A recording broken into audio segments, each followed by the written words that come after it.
नमस्कार दोस्तों। तो चलिए शुरू करते हैं आज का वीडियो। और आज के वीडियो में जो है हम लोग पढ़ेंगे क्वेश्चन नंबर 81 से 90 तक।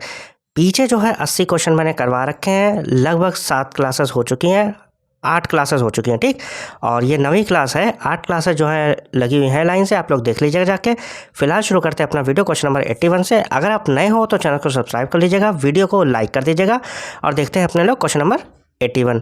The unique water harnessing system featuring a network of sophisticated storm water reservoirs and rock cut dams was a standout feature of which Harappan city? तो ये कह रहे हैं कि पानी जमा करने का अनोखा सिस्टम जिसमें एडवांस्ड स्टॉर्म वाटर रिजर्वायर और चट्टानों को काट कर बनाए गए बांधों का नेटवर्क शामिल था। किस हड़प्पा शहर की खास विशेषता थी ये? ठीक है, जो मैंने बताई है आपको। वाटर रिजर्वायर की बात हो रही है। लोथल है, धोलावीरा है, मोहनजोदारो है या फिर राखीगढ़ी, कौन सा है बताइए। और मैं ज़्यादा आपका टाइम वेस्ट करा नहीं करूँगा, जल्दी जल्दी करवा देता हूँ, ठीक है। 15 से 20 मिनट में आपका वीडियो हो जाता है पूरा। चलिए देख लेते हैं इसका आंसर। और इसका आंसर है ऑप्शन बी, धोलावीरा, ठीक। तो लोकेटेड एट खादिर बेत in the run of Kutch, ठीक है। कहाँ? कच्छ में है ये, गुजरात में। Dholavira is renowned for its incredible hydraulic engineering. तो यह अपनी हाइड्रोलिक इंजीनियरिंग के लिए जाना जाता है। Because the site experienced an arid climate, the Harappan built massive stone reservoirs. तो मतलब कि यहाँ पर जो है रिजर्वायर्स बहुत सारे मिलते हैं to harvest and store rain water, मतलब कि बारिश को बचा के रखने के लिए। Managing their water supply with remarkable precision, मतलब कि बहुत प्रिसीजन के साथ, बिल्कुल एक्यूरेसी के साथ में जो है वो वाटर सप्लाई को मैनेज करते थे। देख लीजिए हिंदी में। गुजरात के कच्छ के रण में खादीर बेट पर स्थित धोलावीरा अपनी बेहतरीन हाइड्रोलिक इंजीनियरिंग के लिए मशहूर है। चूँकि इस इलाके की जलवायु शुष्क थी, इसीलिए हड़प्पा वासियों ने बारिश का पानी इकट्ठा करने और उसे स्टोर करने के लिए पत्थर के विशाल जलाशय बनाए थे। मतलब कि वहाँ जो है बारिश शुष्क थी और बारिश भी कमी होती होगी, इसीलिए जो है वो स्टोर करके रखते थे पानी को, ठीक है। और वे बहुत सटीकता से अपने पानी की सप्लाई का प्रबंधन करते थे, मतलब बहुत एक्यूरेसी के साथ पानी का यूज़ किया जाता था, ठीक। फिर देखते हैं अपने लोग question number 82। Who among the following was the founder of Ajivika sect, an unorthodox heterodox school of ancient Indian philosophy that champion the concept of niyati absolute determinism.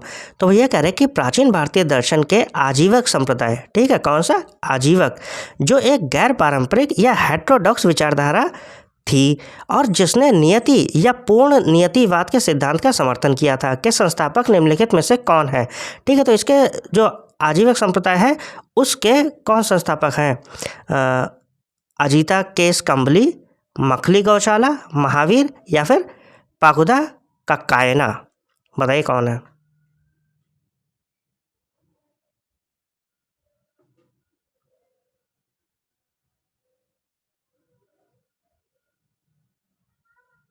बताइए कौन है। चलिए देख लेते हैं इसका आंसर।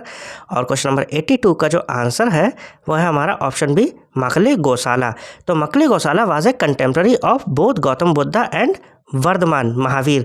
तो ये जो मखली गौशाला है ये समकालीन थे किसके? गौतम बुद्ध के और वर्धमान महावीर के।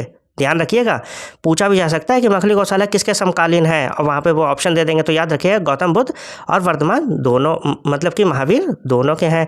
द आजीविका school taught that human effort is completely useless, मतलब कि जो ह्यूमन मेहनत कर रहा है वो यूजलेस है। Because everything in the universe is pre determined by नियति। उनका मानना था कि जो हो रहा है ना वो सब कुछ पहले से ही प्री प्लान्ड है, नियति है, ये सब डेस्टिनी है, फेट है।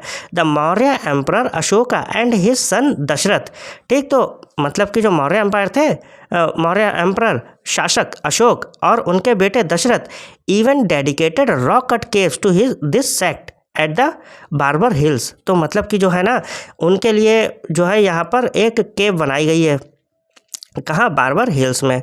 देख लीजिए फिर से हिंदी में। मखली गौशाल गौतम बुद्ध और वर्धमान महावीर दोनों के समकालीन थे, ठीक है। आजीविक संप्रदाय की शिक्षा थी कि इंसानी कोशिशें पूरी तरह बेकार है। वही बता रहे हैं कि प्री प्लान्ड है सब कुछ, ठीक, क्योंकि ब्रह्मांड में सब कुछ नियति से पहले से ही तय होता है। मौर्य सम्राट अशोक और उनके बेटे दशरथ ने बराबर की पहाड़ियों में इस संप्रदाय के चट्टानों को काट कर गुफाएं भी समर्पित की थी, ठीक। गुफाएं बनाई थी कहाँ पर? देख लीजिएगा, बराबर हिल्स, ठीक है। फिर देखते हैं अपने लोग question number 83। The famous Aihole inscription which vividly records the military victory of Chalukya king Pulakeshin, ठीक, Pulakeshin second over the north Indian emperor Harshavardhan on the banks of Narmada river was composed by. तो भैया कह रहे कि प्रसिद्ध ऐहोल शिलालेख जिसमें नर्मदा नदी के तट पर उत्तर भारतीय सम्राट हर्षवर्धन पर चालुक्य राजा पुलकेशिन द्वितीय की सैन्य विजय का स्पष्ट वर्णन है, किसके द्वारा रचा गया है। आपको यह बताना है कि ये जो रचा गया ये किसके द्वारा रचा गया है, हरिशेन के द्वारा, रवि कीर्ति, बाणभट्ट या भारवी, बताइए।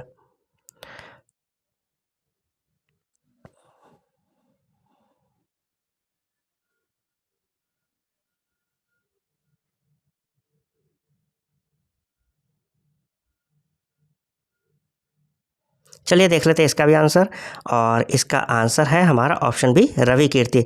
Written in classical Sanskrit using the old Kannada script the Aihole inscription, कब ये 634 कॉमन एरा, ठीक, तो सन 634 की बात है ये। वाज ऑथर्ड बाई रवि कीर्ति। तो ये जो स्क्रिप्ट है ऐहोल इंस्क्रिप्शन ये किसके द्वारा ऑथर्ड है, रवि कीर्ति के द्वारा। The court poet of Pulakeshin second, ये कोर्ट पोएट थे किसके, पुलकेशिन सेकंड के दरबार में। This inscription is a vital historical source confirming that Harsha southward expansion was permanently halted at the Narmada river. तो वो ये बता रहे हैं कि जो हर्ष का जो विस्तार था वो रुक गया था कहाँ पर, नर्मदा नदी के तट पर। हिंदी में देख लीजिए, पुरानी कन्नड़ लिपि में शास्त्रीय संस्कृत भाषा में लिखा गया ऐहोल शिलालेख कब, 634 ईस्वी में पुलकेशिन द्वितीय के दरबारी कवि रवि कीर्ति द्वारा लिखा गया था, ठीक है, याद रखिएगा। ऐहोल शिलालेख जो है किसके द्वारा, पुलकेशिन द्वितीय के दरबारी कवि थे रवि कीर्ति, उनके द्वारा लिखा गया था। यह शिलालेख एक महत्वपूर्ण ऐतिहासिक स्रोत है जो पुष्टि करता है कि दक्षिण की ओर हर्ष का विस्तार नर्मदा नदी पर स्थायी रूप से रुक गया था। याद रखिएगा कि पूछा जा सकता है कि हर्ष का विस्तार जो है वो किस नदी के तट पर स्थायी रूप से रुक गया था, तो आप क्या कहोगे, नर्मदा नदी। एक जो ये मैं नीचे डिटेल में लाता हूँ ना, इसमें भी क्वेश्चंस बन जाते हैं, तो इन्हें भी ध्यान से पढ़ लीजिए करिएगा, ठीक है। फिर देखते हैं अपने लोग next question number 84। The famous Gol Gumbaz in Vijayapura Bijapur featuring one of the largest structural domes in the world with an acoustic whispering gallery is the museum of. तो ये पूछ रहा है, मतलब कि मौसोलियम मतलब मकबरा, ठीक, विजयपुरा या फिर बीजापुर में स्थित मशहूर गोल गुंबद जिसमें दुनिया के सबसे बड़े स्ट्रक्चरल गुंबदों में से एक और विस्परिंग गैलरी फुसफुसाहट वाली गैलरी है, वह किसका मकबरा है। यूसुफ आदिल शाह का है, मोहम्मद आदिल शाह का, इब्राहिम आदिल शाह द्वितीय या फिर अली आदिल शाह, बताइए किसका है। वन ऑफ द मतलब कि जो कह सकते हो कि लार्जेस्ट डोम्स हैं वर्ल्ड में, उनमें आता है ये गोल गुंबज, ठीक है। चलिए देख लेते हैं इसका आंसर, और इसका आंसर जो है वो है ऑप्शन बी, मोहम्मद आदिल शाह, ठीक। तो कंप्लीटेड इन 1656। तो ये कब पूरा हुआ था, 1656 ईस्वी में। द गोल गुम्बज is a masterpiece of Deccan architecture. तो ये दक्कन आर्किटेक्चर का मास्टरपीस है। इनसाइड इट्स मैसिव डोम, तो मतलब कि इसके अंदर जो है ये जो मैसिव डोम है रन द विस्परिंग गैलरी, ठीक है। क्या है, विस्परिंग गैलरी है, कह सकते हो कि फुसफुसाहट की आवाज़ आती रहती है। Where even the faintest sound or whisper is magnified by the architecture and echoes across the chamber multiple times. तो वो देखिए ये किसने, मोहम्मद आदिल शाह का है, ठीक, ध्यान रखिएगा। हिंदी में देख लीजिए, 1656 ईस्वी में बनकर तैयार हुआ गोल गुंबज दक्कन वास्तुकला का एक बेहतरीन नमूना है। इसके विशाल गुंबज के अंदर विस्परिंग गैलरी बनी है जहाँ हल्की सी आवाज़ या फुसफुसाहट भी वास्तुकला की वजह से तेज हो जाती है। मतलब कि अगर छोटा सा भी साउंड होगा ना तो वो बहुत ज़्यादा करता है साउंड, ठीक, और पूरे कक्ष में कई बार गूंजती रहती है, ये इसकी विशेषता है, सही। फिर देखते हैं next question number 85। In the Mughal administrative framework, which high-ranking official was responsible for the military department, headed the intelligence network and issued the pay bills of military commanders? तो वो ये कह रहे हैं कि मुगल प्रशासनिक व्यवस्था में कौन सा उच्च पदस्थ अधिकारी सैन्य विभाग के लिए जिम्मेदार था, खुफिया नेटवर्क का प्रमुख था और सैन्य कमांडरों के वेतन बिल जारी करता था। कई सारी चीज़ें हैं, ठीक है, बताइए कौन है। मीर सामान, मीर बख्शी, दीवान-ए-तन या फिर सद्र उस सुदुर, कौन था मुगल प्रशासनिक व्यवस्था में, ठीक है।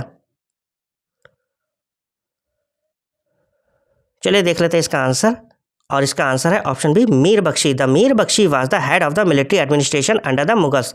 ठीक है, तो ये जो था कह सकते हो कि हेड था मिलिट्री एडमिनिस्ट्रेशन का मुगल्स के अंडर में। He looked after recruitment, reviewed the cavalry troops, सवार प्रोसेस द मनसबदार अपॉइंटमेंट्स, मतलब बहुत सारी ये जो है रिक्रूटमेंट भी करता था, रिव्यू करता था बहुत सारी चीज़ों को, अपॉइंटमेंट्स को भी देखता था। And supervise the news writers waqia navis who gathered vital intelligence from across the empire. तो बहुत सारी चीज़ों को ये देख रेख करता था। ठीक है, जो ऊपर बताई गई हैं। हिंदी में देख लीजिए क्या क्या है। मीर बख्शी, ठीक, तो मीर बख्शी मुगलों के अधीन सैन्य प्रशासन का प्रमुख था। ठीक, जो मोस्ट है वो सैन्य प्रशासन का प्रमुख था। उन्होंने भर्ती की देखभाल की, कैवलरी सैनिकों, सावर की जो है समीक्षा की, मनसबदार नियुक्तों को संसाधित किया और समाचार लेखकों की निगरानी की, जिन्होंने पूरे साम्राज्य से महत्वपूर्ण खुफिया जानकारी एकत्र की। ठीक, और आप लोग जो है अगर नए हो तो प्लीज़ ज़्यादा से ज़्यादा जो है चैनल को सब्सक्राइब करिए, वीडियो को लाइक कर दिया करिए। फिर देखते हैं next question. Which early medieval text written by Persian scholar Al Biruni during his travels with Mahmud of Ghazni offers a deeply objective look at 11th century Indian society, sciences and religious traditions. तो फारसी विद्वान अल बिरूनी ने महमूद गजनवी के साथ अपनी यात्राओं के दौरान कौन सी शुरुआती मध्यकालीन रचना लिखी थी, जिसमें 11वीं सदी के भारतीय समाज, विज्ञान और धार्मिक परंपराओं का बहुत ही निष्पक्ष विवरण मिलता है। ठीक, अब बताना कौन सी। किताबुल हिंद है, जिसे तहकीक हिंद भी कहते हैं, शाहनामे है, फतूह उस सलातिन है, या फिर तबकात ए नासरी। बताइए कौन सा होगा, फिर मैं बताऊं आपको। चलिए देख लेते हैं इसका आंसर, और इसका आंसर है ऑप्शन ए किताब उल हिंद या फिर Tahqiq Hind. Al Biruni was a brilliant polymath, मतलब कि बहुत बड़े विद्वान थे। Who accompanied Mahmud of Ghazni to the Indian subcontinent, मतलब कि ये जो है गजनवी के साथ में भारतीय उपमहाद्वीप आए थे। He studied Sanskrit and Hindu scriptures, तो इन्होंने जो है संस्कृत और हिंदू स्क्रिप्चर्स भी पढ़े। टू राइट किताब उल हिंद, मतलब कि किताब उल हिंद लिखने के लिए, which provides an incredibly detailed encyclopedic overview, मतलब कि बहुत सारी जानकारी दे रहा था किसके, इंडियन एस्ट्रोनॉमी की, मैथमेटिक्स की, फिलॉसफी की, जियोग्राफी की एंड सोशल कस्टम्स की। ठीक है, इन्होंने लिखी है ये। तो अल बरूनी एक बहुत ही विद्वान व्यक्ति थे जो महमूद गजनवी के साथ भारतीय उपमहाद्वीप आए थे। उन्होंने किताबुल हिंद लिखने के लिए संस्कृत और हिंदू धर्म ग्रंथों का अध्ययन किया। इस किताब में भारतीय खगोल विज्ञान, गणित, दर्शन, भूगोल और सामाजिक रीति रिवाजों के बारे में बहुत विस्तृत और ज्ञानवर्धक जानकारी दी गई है। फिर ये बताइए next question. The historic Ryotwari system of land revenue settlement, where the British state bypassed landlords to collect revenue directly from the individual cultivators' ryots, was conceptualized and implemented in Madras and Bombay by, किसके द्वारा ये जो है conceptualized और implement की गई थी, बताना है आपको। जमीन के लगान के निपटारे की ऐतिहासिक रैतवाड़ी व्यवस्था। ठीक है, कौन सी, रैतवाड़ी, ध्यान रखिएगा, जिसमें ब्रिटिश सरकार जमींदारों को दरकिनार करके, ठीक है, जमींदारों को साइड में हटा दिया और सीधे व्यक्तिगत किसानों से लगान वसूलती थी कि रूपरेखा तैयार करने और उसे मद्रास और बॉम्बे में लागू करने का काम किसने किया था। हर्ट मैकेंजी, थॉमस मुनरो और अलेक्जेंडर रीड, लॉर्ड कॉर्नवालिस या फिर जोनाथन डंकन। बताइए कौन है। चलिए देख लेते हैं इसका आंसर, और इसका आंसर है option B Thomas Munro and Alexander Read. ठीक है, इन्होंने ये जो है किया था। तो पढ़ लीजिए।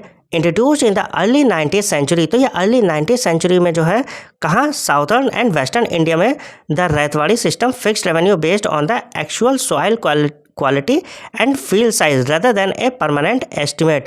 मतलब कि वो ये कह रहे हैं कि 19वीं सदी के शुरुआत में दक्षिण और पश्चिमी भारत में शुरू की गई रैतवाड़ी व्यवस्था में राजस्व जो टैक्स था, स्थायी अनुमान के बजाय जमीन की असल गुणवत्ता और खेत के आधार पर तय किया जाता था। ठीक है, ठीक, ध्यान रखिएगा, जमीन की असल गुणवत्ता और खेत के आकार के आधार पर तय किया जाता था, जो है जो स्थायी अनुमान था उसके बजाय। ठीक है, और फिर देखिए उसमें वो क्या कह रहे हैं।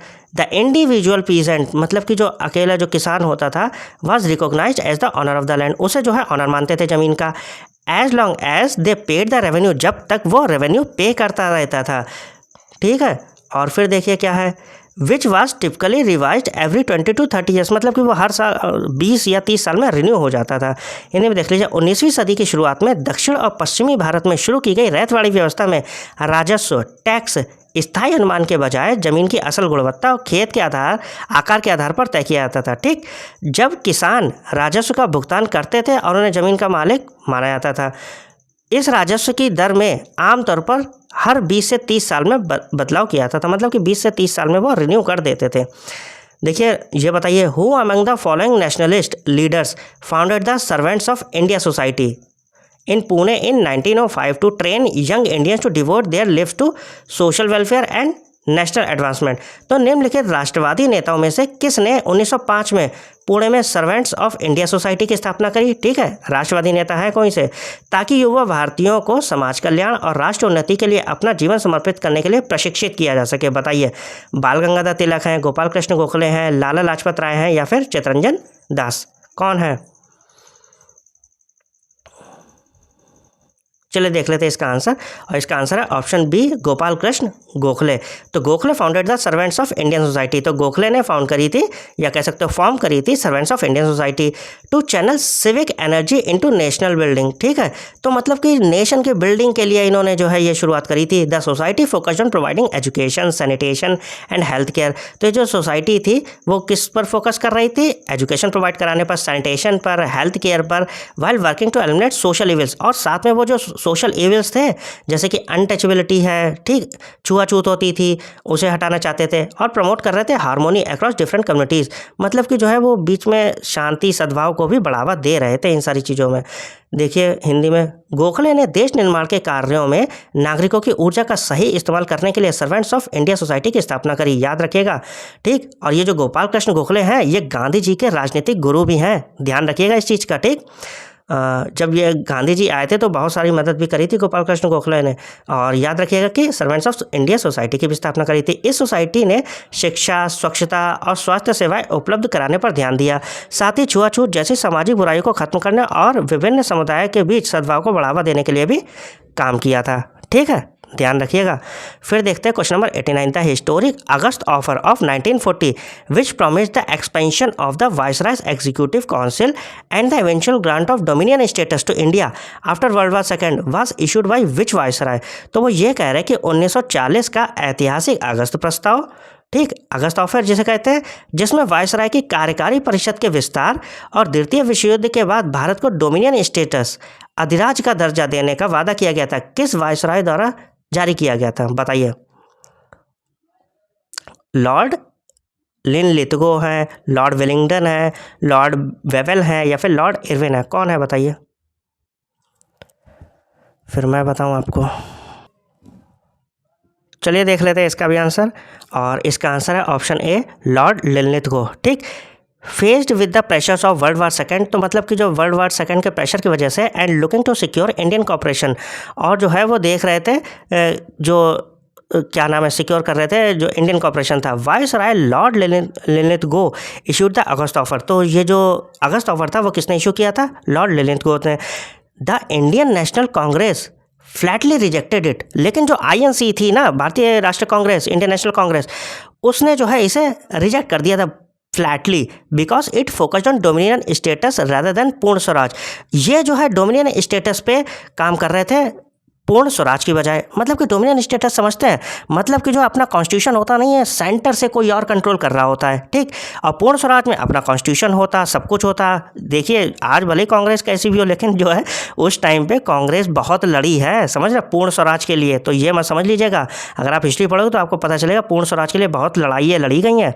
हाँ, तो वो यही कह रहे हैं। ठीक, तो देखिए उसमें क्या है, which prompted Mahatma Gandhi to launch the individual satyagraha, और इसी वजह से सत्याग्रह की शुरुआत की थी गांधी जी ने। हिंदी में देख लीजिए, दूसरे विश्व युद्ध के दबाव और भारत का सहयोग पाने की कोशिश में वायसराय लॉर्ड लिनलिथगो ने अगस्त प्रस्ताव पेश किया। भारतीय राष्ट्रीय कांग्रेस ने इसे पूरी तरह से खारिज कर दिया, क्योंकि इसमें पूर्ण स्वराज, पूर्ण आज़ादी के बजाय डोमिनियन स्टेटस, अधिराज का दर्जा पर जोर दिया गया था। इसी वजह से महात्मा गांधी ने व्यक्तिगत सत्याग्रह शुरू किया था। फिर देखते हैं अपने लोग क्वेश्चन नंबर 90, लास्ट है ये, और आप लोगों से रिक्वेस्ट है कि ज़्यादा से ज़्यादा शेयर कर दो, ठीक है। और सब्सक्राइब भी कर दो। देखते हो who was the chief architect behind the drain theory, तो मतलब कि ड्रेन थ्योरी का चीफ आर्किटेक्ट कौन था?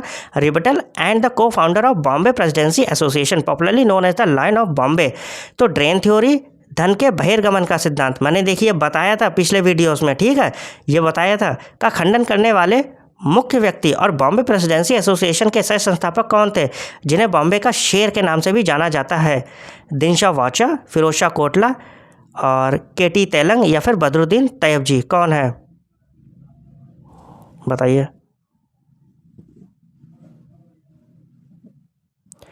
चलिए देख लेते हैं इसका भी आंसर, और इसका आंसर है ऑप्शन बी, फिरोज शाह मेहता। तो sir Firoz Shah Mehta was a dominant moderate leader.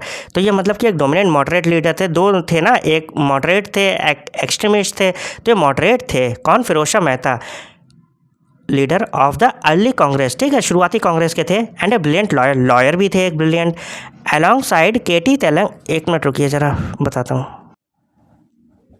Sorry वो कॉल आ गई थी। हाँ तो देखिए क्या है, alongside KT Telang and Badruddin Tyabji, तो मतलब कि केटी तेलंग और बदरुद्दीन तैयबजी के साथ में जो है इनने मिलकर ही founded the Bombay presidency association.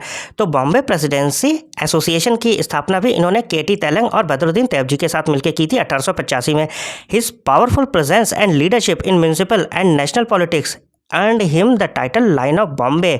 तो इसी वजह से जो है इन्होंने इतने अच्छे काम किए, इन्हें लाइन ऑफ बॉम्बे भी कहा जाता है। किसे? फिरोज शाह मेहता को, याद रखिएगा, ठीक है, इंपॉर्टेंट क्वेश्चन है, हिंदी में देख लीजिए। फिरोज शाह मेहता शुरुआती कांग्रेस के एक प्रमुख नरमपंथी नेता और बेहतरीन वकील थे। उन्होंने केटी तेलंग और बदरुद्दीन तैयबजी के साथ मिलकर 1885 में बॉम्बे प्रेसिडेंसी एसोसिएशन की स्थापना की। नगर पालिका और राष्ट्र राजनीति में उनके दमदार प्रभाव और नेतृत्व के कारण उन्हें बॉम्बे का शेर कहा जाता था। ठीक है, आई होप आप लोग को मज़ा आया होगा, और यार ज़्यादा से ज़्यादा जो है शेयर करिए, वीडियो को लाइक करिए, चैनल को सब्सक्राइब करिए। मिलते हैं नेक्स्ट वीडियो में, थैंक यू।